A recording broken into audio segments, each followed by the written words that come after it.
एक सिमरपुर नाम के गांव में अंजलि नाम की एक औरत रहती थी। अंजलि की एक बेटी थी जिसका नाम पूजा था। पूजा बहुत ही सुंदर और खूबसूरत थी। पूरा गांव उसकी खूबसूरती की तारीफ किया करता था।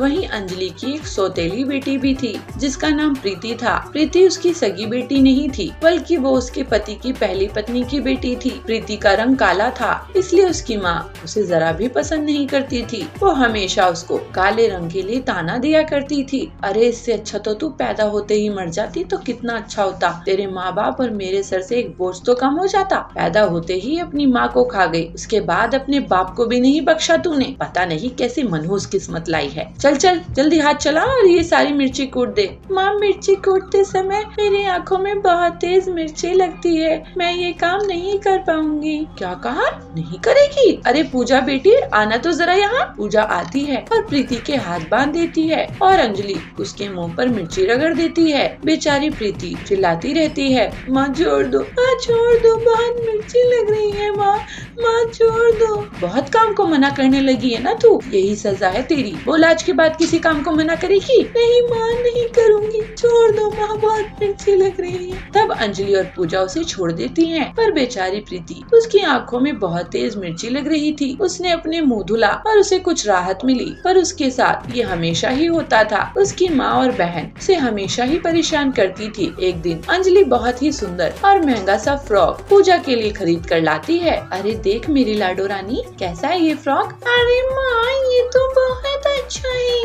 बहुत महंगा भी लग रहा है। हाँ महंगा तो है, पर बेटी मेरे लिए तेरी खुशियाँ मायने रखती हैं। पैसा नहीं, मेरा बस चले तो मैं लाख उड़ा दूं तेरे ऊपर। देख तू कितनी सुंदर लग रही है, एकदम परी जैसी। तभी प्रीति वहाँ आती है और कहती है, माँ मेरे कपड़े भी फट गए हैं, क्या तुम मेरे लिए भी कुछ लाई हो? दूर हट, मैं तेरी माँ नहीं हूँ और भला मैं तेरे लिए क्यों कपड़े लाऊंगी? पूजा के जो फटे पुराने कपड़े हैं वही पहन, समझी ना?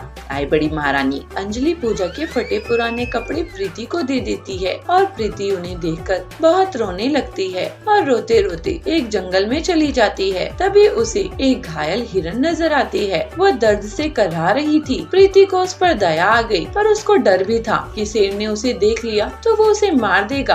पर उसने अपनी चिंता ना करते हुए उस हिरन का फिक्र किया और वो उसके पैर में फंसा कांटा निकाल देती है। इसके बाद वो हिरन माँ दुर्गा के अवतार में बदल जाती है। प्रीति बेटी तू बहुत ही साफ और अच्छे दिल की लड़की है, तूने एक बेजुबान जानवर की जान बचाई और अपनी जान की परवाह भी नहीं की। मैं तुझसे बहुत प्रसन्न हूँ बेटी। ये ले, ये जादुई सोने चांदी का फ्रॉक, इसे पहनकर तेरे पास कई शक्तियाँ आ जाएंगी और ये फ्रॉक तेरी हर इच्छा भी पूरी करेगा और इसमें से सोने चांदी के सिक्के गिरेंगे। जा बेटी, अब तुझे किसी प्रकार की कोई चिंता नहीं होगी। प्रीति वो सोने चांदी का फ्रॉक लेकर घर आ जाती है और उसे पहन लेती है। उसे पहनते ही वो बहुत ही सुंदर और खूबसूरत लड़की बन जाती है। वो अब काली नहीं थी। उसे देख अंजलि और पूजा जल भून जाते हैं। ये सोने का चांदी का फ्रॉक पहनकर बहुत इतरा रही है, अभी इसका काम तमाम करती हूँ। अंजलि ने उसके फ्रॉक में आग लगानी चाहिए, पर जादुई फ्रॉक ने उसके ही कपड़े में आग लगा दी और वो चिल्लाने लगी, अरे बचाओ बचाओ, कोई मैं मर जाऊंगी, कोई तो मेरी मदद करो, अरे पूजा।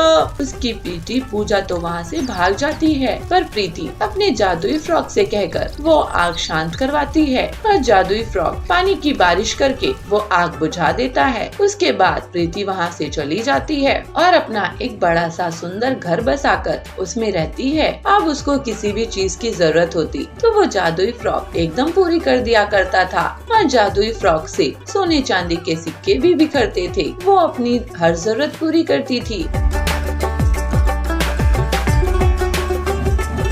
आचार्य जयसूर्या अपने पर्यटन के दौरान गांव-गांव जाके वहां के लोगों को अपनी प्रवचन से अच्छी बातें सिखाते थे। आचार्य की मधुर वाणी और सत्य विचार से वहां के लोग बहुत प्रभावित होते थे। आचार्य के विचारों को अपने जीवन में लागू करके बहुत सारे लोग सद्गुणी बन गए थे। एक दिन पंढरपुर में आचार्य का प्रवचन चालू था। सज्जनों, अगर हम किसी का बुरा चाहते हैं तो हमारा भी बुरा होगा। अगर हमारे विचार अच्छे रहेंगे तो हमारे साथ भी अच्छा ही होगा।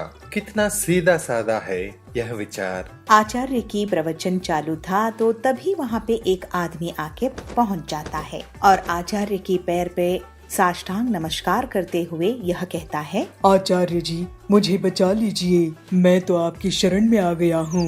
अरे मैं कौन होता हूँ तुम्हें बचाने वाला? हम सब की रक्षा तो परमेश्वर करता है। आचार्य जी, आप ऐसा मत कहिए। हमने देखा है आपकी वाणी से बहुत सारे लोग अपनी जिंदगी संवार चुके हैं। सब आपकी नाम की जपमाला जपते हैं। अच्छा बंधु, आपका समस्या क्या है बताओ। मैं एक डकायत हूँ। तभी सभा में बैठे सारे लोग एक दूसरे के कानों में खुसर पुसर करने शुरू कर देते हैं। अरे मैंने तो सोचा ही नहीं था कि ये डाकू है। अरे मैं सोच रहा था मेरी अंगूठी कहाँ गई, इसी ने चुराया होगा। अरे ये डकायत अगर हमारे गांव में आ गया तो किसी की खैर नहीं। लोगों की खुसर पुसर सुनते ही वह डकायत बोलता है, अरे मैंने जिंदगी बहुत देख ली है आचार्य जी, मुझे कुछ अच्छा नहीं लग रहा है। मैंने लोगों को लूट कर जमाया हुआ धन मुझे रात को नींद नहीं करने दे रहा है। अरे तुम्हारी कर्मों का तुम्हें पश्चाताप है तो तुम्हारी समस्या क्या है? आचार्य जी, मैं ये सब छोड़ के सीधी साधी जिंदगी जीना चाहता हूँ, इसीलिए आपकी शरण में आया हूँ, मुझे मार्गदर्शन कीजिए। आचार्य डकायत की दुविधा समझते हैं और उसे कहते हैं, अरे वो तो बहुत ही आसान है। आज से अपना कुकर्म छोड़ दो और ये मन में ठान लो और उसी के पथ पे चल पड़ो। धन्योस्मि आचार्य जी, जो आपने कहा मैं उसी पथ पे चलूंगा। आचार्य जी अपने प्रवचन उस गांव में खत्म करके दूसरे गांव तीसरे गांव ऐसे ही पर्यटन करते रहे। तो एक दिन वही डकायत फिर से आचार्य जी से मिलता है। आचार्य, आपने जो कहा था उस रास्ते पे चलने की मैंने बहुत कोशिश की, मगर क्या करे, मेरे हाथों को चोरी करने की आदत हो गई है, छूट ही नहीं रही है। आचार्य, कोई दूसरा उपाय बता दीजिए ताकि मैं भी अच्छा इंसान बन के जिंदगी बिता सकूं। आचार्य हंसते हुए कहते हैं, अच्छा ये बात है, तुम आदत से मजबूर हो तो ठीक है, तुम हर दिन अपने ही काम करते रहना, मगर तुम जो भी काम करोगे उसे मेरे प्रवचन में आके बताते रहना, तब तुम्हें कोई पाप नहीं लगेगा। आचार्य की बात को सुन के डकायत को अच्छा लगा तो कहता है, अरे ये तो आसान है, मैं चोरी भी करूंगा मगर पाप भी मुझे नहीं लगेगा। आज से ही मैं जो भी चोरी करूंगा आपके प्रवचन में आके सबको बता दूंगा। ऐसे कह के डकायत वहाँ से निकल जाता है और कितने ही दिन बीत गए मगर डकायत वापस नहीं आता है आचार्य के पास। तभी अचानक एक दिन आचार्य के शिष्य को उसकी याद आती है और शिष्य कहते हैं, गुरुजी, कितने दिन हो गए लेकिन वो डकायत तो आज तक आपके पास वापस आया ही नहीं, तो इसका मतलब आपका बताया हुआ बातों से उसके ऊपर कोई भी प्रभाव नहीं हुआ क्या? ऐसा नहीं है मेरा शिष्य, उस पर प्रभाव हुआ है तभी उसी ने वापस नहीं आया। मेरा कहना है उसने चोरी करना छोड़ दिया होगा, इसीलिए उसने यहाँ नहीं आया है, वरना वो कभी का आ जाता। मगर गुरुजी, ये कैसे हो सकता है? उस डकायत को अपने चोरी करना छोड़ने की लालच थी। चोरी करना बहुत ही आसान है शिष्य, लेकिन उसे सबके सामने ऐलान करना, अपने आप को उससे प्रायश्चित करना बहुत ही कठिन होता है। और यह बात उसे समझ में आ गया है और अच्छे काम करने की बातें मेरे पास आके बताने की वजह भी नहीं है, और इसीलिए मुझे तो विश्वास है वो डाकू सुधर गया होगा। ऐसे कह के आचार्य अपने शिष्य को विवरण देते हैं। और एक दिन आचार्य की प्रवचन चल रही थी तो उसी गांव में रहने वाला वह डकायत आचार्य को मिलने आया और आचार्य से कह रहा है, आचार्य, आपकी वाणी ने मेरे जीवन की पथ ही बदल दी। मैं अब जिंदगी से बहुत खुश हूँ। उस दिन से आज तक मैंने एक भी चोरी नहीं की। भले ही मैं कुछ दिन भूखा था मगर आज मैं कष्ट से अपनी जिंदगी को संवार रहा हूँ। कहते हैं ना, श्रम का फल मीठा होता है, तो मुझे भी यह श्रम बहुत आनंद दे रहा है। आपकी आशीर्वाद मुझ पर सदा ऐसे ही बने रहे आचार्य। ऐसे कह के साष्टांग नमस्कार करता है। यह बातें सुनकर आचार्य की मन भी बहुत प्रसन्न हुआ और वह डकायत को कहते हैं, अब तुम्हें कोई प्रायश्चित की जरूरत नहीं है, अब तो तुम सदाचारी बन गए हो, तुम सदा सुखी रहो। ऐसे कहते हुए आचार्य अपने प्रवचन के लिए अगले गांव निकल पड़ते हैं। सिलीगुड़ी नगर के जंगल में पीलू रहती थी। वो चूड़ियाँ बेचा करती थी।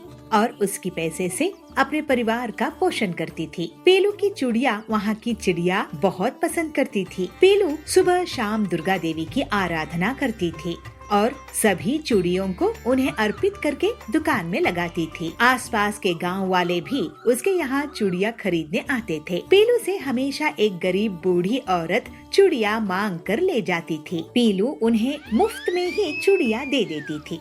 उसकी दुकान के सामने कालू कव्वे की दुकान थी। वो बहुत महंगे और बेकार क्वालिटी की चूड़िया बेचता था। इस पीलू के कारण मेरी दुकान को नुकसान हो रहा है। इसकी दुकान बंद करवानी पड़ेगी, नहीं तो मैं मुसीबत में आ जाऊंगा। इस पीलू की पूरी चूड़ियों को मैं तोड़ दूंगा। रात के समय कालू चुपचाप पीलू के घर जाता है और चूड़ियों को तोड़ने लगता है और वहाँ से भाग जाता है। पीलू जब ये सब देखती है तो रोने लगती है। हे माँ दुर्गा, मेरी रोजी रोटी किसी ने छीन लिया है।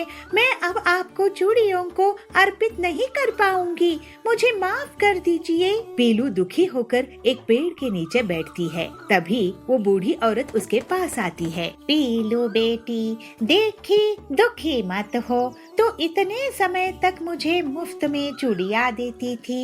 ये ले देवी माँ के आशीर्वाद वाली एक चूड़ी, इसको तू अपने आंगन में लगा देना। इसमें से चूड़ियों का पेड़ निकल आएगा जिसमें कांच, सोने और चांदी की चूड़ियाँ रहेंगी। तेरे सारे कष्ट दूर हो जाएंगे। पीलू उस बूढ़ी औरत की कहना मान जाती है और एक चूड़ी को अपने घर के आंगन में बीज की तरह बो देती है। कुछ ही समय में उसमें से पेड़ उग आता है। पीलू माँ दुर्गा जी को धन्यवाद देती है, उन्हें उस पेड़ की चूड़ियाँ अर्पित करती है और फिर से काम शुरू कर लेती है। इसे कालू बहुत गुस्से में आ जाता है। अब इसका पेड़ ही काट दूंगा। जैसे ही कालू कुल्हाड़ी लेकर पेड़ के पास जाता है, उसी समय पीलू माँ दुर्गा की ध्यान करती है। अचानक से कालू हवा में गोल गोल घूमने लगता है और उसकी कुल्हाड़ी छूट जाती है। ये क्या हो रहा है? मुझे माफ कर दो पीलू। माफी मांगनी है तो दुर्गा जी से मांगो। मैं तुझ जैसे दुष्ट को माफ नहीं कर सकती। तूने इतनी ईमानदार और मेहनती मेरी भक्त पीलू को तकलीफ दिया है। मैं ना तुम्हें यहाँ से बाहर फेंक दूंगी। कालू को देवी जी दूर फेंक देती है। माँ दुर्गा जी आपकी जय हो। बेटी, तू मेरी अत्यंत प्रिय भक्त है, मैं तुझे दुखी नहीं देख सकती। फिर दुर्गा जी को पीलू अपने हाथ से हलवा पूरी का भोग लगाती है। उसके बाद देवी वहाँ से अंतर्ध्यान हो जाती है और पीलू के चमत्कारी पेड़ के बारे में लोग सुन सुनकर उसे चूड़ियाँ खरीदने के लिए आने लगते हैं। इस तरह से पीलू सबको देवी दुर्गा जी की आशीर्वाद और भक्ति के बारे में बताती थी और वो दुर्गा जी की भक्ति करते हुए जीवन हंसी खुशी बिताने लगती है। आम गांव के जंगल में बहुत सारे केले होते थे। आसपास के जंगल के पक्षी भी वहां आकर केले खरीदते थे। उस गांव में कालू नाम का लालची किसान रहता था। अपना लालच पूरा करने के लिए किसी भी हद तक जा सकता था।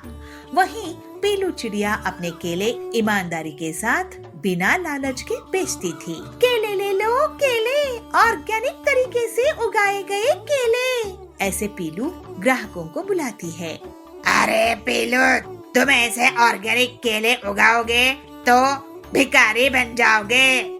नहीं कालू भैया, मैं तो ऐसे ही ईमानदारी से केले बेचूंगी, बिना केमिकल के। मुझे क्या लेना देना, जैसी तुम्हारी मर्जी। इस तरह से कालू केमिकल से केले पकाता था और उन्हें बेचा करता था। वो बहुत पैसे कमाने लगा। एक दिन रानी चिड़िया के सिपाही पीलू की दुकान में पहुँचे। पीलू चिड़िया, रानी चिड़िया के महल में कल विदेशी मेहमान आने वाले हैं। क्या तुम 20 बोरी केले दे सकोगी? 20 बोरी? कल के कल तो नहीं दे सकूंगी। फिर वो सिपाही कालू की दुकान में जाते हैं। हाँ सिपाही जी, मैं रानी चिड़िया के काम आ सकूं, इससे बेहतर क्या बात होगी। मैं 20 बोरी केले कल ही महल पहुंचा दूंगा। इसके बाद कालू अपने घर जाता है, लेकिन उसके पास 20 बोरी केले नहीं होते हैं। वो हड़बड़ी में रात को जाबाज के खेत से 20 बोरी केले खरीदने जाता है। जाबाज भाई, मुझे 20 बोरी केले दो। अभी केले कच्चे हैं, तुम्हें ले जाना है तो ले जाओ। कालू उन कच्चे केलों को ले आता है। इतने सारे केलों को रातों रात पकाना होगा। कल अगर महल में नहीं दे पाया तो मेरी खैर नहीं। फिर कालू पूरे केलों पर केमिकल डाल देता है। उसका पूरा कमरा केमिकल के धुएं से भर जाता है। फिर सुबह सुबह कालू केलों को देखता है, वो सभी पक गए होते हैं। वाह, अब तो इनाम मिलेगा ही।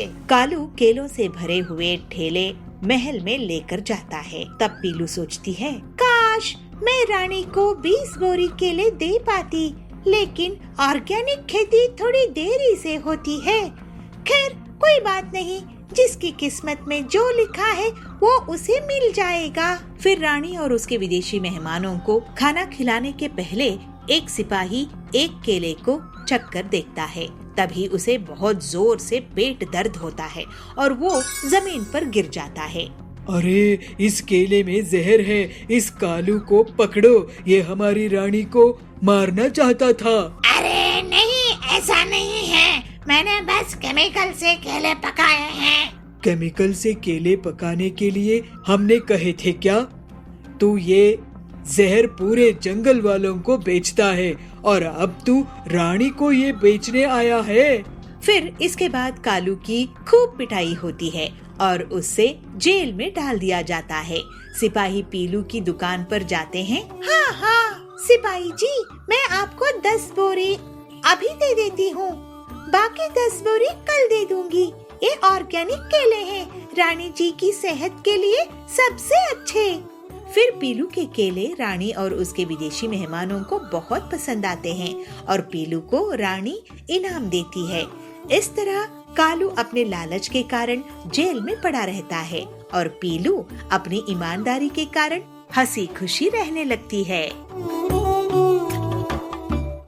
सरसपुर गांव में पीलू अपने बेटे टिल्लू के साथ रहती थी। वो चौक में चाय पकौड़ी बेचा करती थी। टिल्लू स्कूल में पढ़ाई करता था। कुछ दिन पहले ही पीलू के पति बबलू का देहांत हो गया था। टिल्लू का पढ़ाई में मन नहीं लगता था। उसकी अच्छी विद्या प्राप्ति के लिए पीलू सरस्वती देवी की पूजा किया करती थी। ऐसे ही एक दिन स्कूल की प्रिंसिपल बबली मैडम पीलू को स्कूल में बुलाती है। क्या बात है प्रिंसिपल मैडम जी, आपने मुझे बुलाया? पीलू जी, आपका बेटा स्कूल में मेहनत नहीं करता है, वो ज्यादातर ड्राइंग ही करता रहता है। उसका पढ़ाई में बिल्कुल मन ही नहीं लगता है। ऐसे में वो एग्जाम्स में फेल हो जाएगा। मैं नहीं चाहती कि टिल्लू को मेरे जैसी गरीबी देखने को मिले। मैं सरस्वती देवी से प्रार्थना करती रहती हूँ कि उसे सद्बुद्धि दे। घर में पीलू टिल्लू से बात करती है। टिल्लू बेटा, मैं तेरे लिए चौक में खड़ी और चाय पकौड़ी बेचती हूँ और तू है कि स्कूल में पढ़ाई नहीं करता है तो बेकार में ड्राइंग करता रहता है। ऐसे तो तेरे भविष्य कैसे संभलेगा? माँ, मुझे ड्राइंग में फुल मार्क्स मिलते हैं,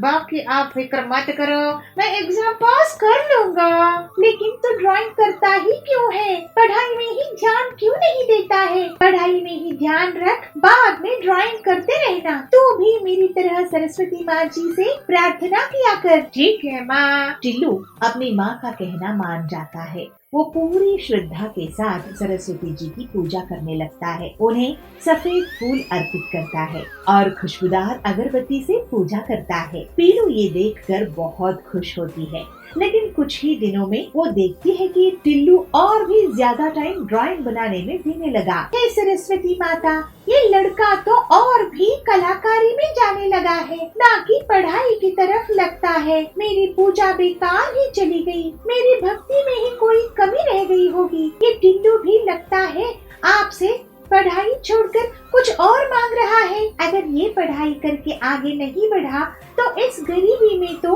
हम बर्बाद हो जाएंगे। पीलू बहुत उदास हो जाती है। वो टिल्लू पर बहुत गुस्सा करती है। टिल्लू, तेरी इतनी हिम्मत कि तू पढ़ाई लिखाई छोड़कर ये ड्राइंग करता रहता है। मैं खून पसीना एक करके तुझे पढ़ा रही हूँ, तेरे लिए सरस्वती माँ से प्रार्थना कर रही हूँ, लेकिन तेरा कारण मेरी पूजा भी फेल हो गई। अब तू भी स्कूल में फेल हो जाना। मैं तेरी ये ड्राइंग्स जलाकर राख कर दूंगी। लेकिन लेकिन माँ एक बार देखो तो मैं ड्राइंग में और भी अच्छा हो गया हूँ। मैं अब किसी की भी ड्राइंग उसके जैसा ही बना लेता हूँ, एकदम फोटोग्राफ की तरह। स्कूल में कंपटीशन है, उसमें अगर मैं जीत गया तो मुझे विदेश जाकर पढ़ने का मौका मिलेगा। मैं तेरी एक नहीं सुनूंगी। तभी वहाँ पर सरस्वती देवी प्रकट होती है। रुको पीलू, मैं तुम्हारी और टिल्लू की भक्ति से बहुत प्रसन्न हूँ और मेरी ही आशीर्वाद से टिल्लू की ड्राइंग इतनी अच्छी हो गई है। आखिर कलाकार होने भी एक विद्या ही है। मेरे आशीर्वाद से ही इसके अंदर कलाकार भी पैदा हुआ है। अब ये अपनी ड्राइंग की वजह से बहुत तरक्की करेगा, मेरा आशीर्वाद है। माँ आप कितनी दयालु है, आपकी जय हो। मैं अब से टिल्लू को कभी बुरा नहीं कहूँगी। माँ आपके आशीर्वाद के लिए बहुत धन्यवाद, आपकी जय हो। और फिर इस तरह से टिल्लू अपनी मेहनत और कलाकारी के कारण स्कूल में जीतता है और उसे विदेश जाने का मौका मिल जाता है। कुछ ही समय में वो बहुत पैसे कमाने लगता है। उसके घर की गरीबी हमेशा के लिए दूर हो जाती है। इस तरह से सरस्वती माता की आशीर्वाद और अपनी मेहनत के बल पर टिल्लू अपनी माँ पीलू के साथ खुशी खुशी रहने लगता है।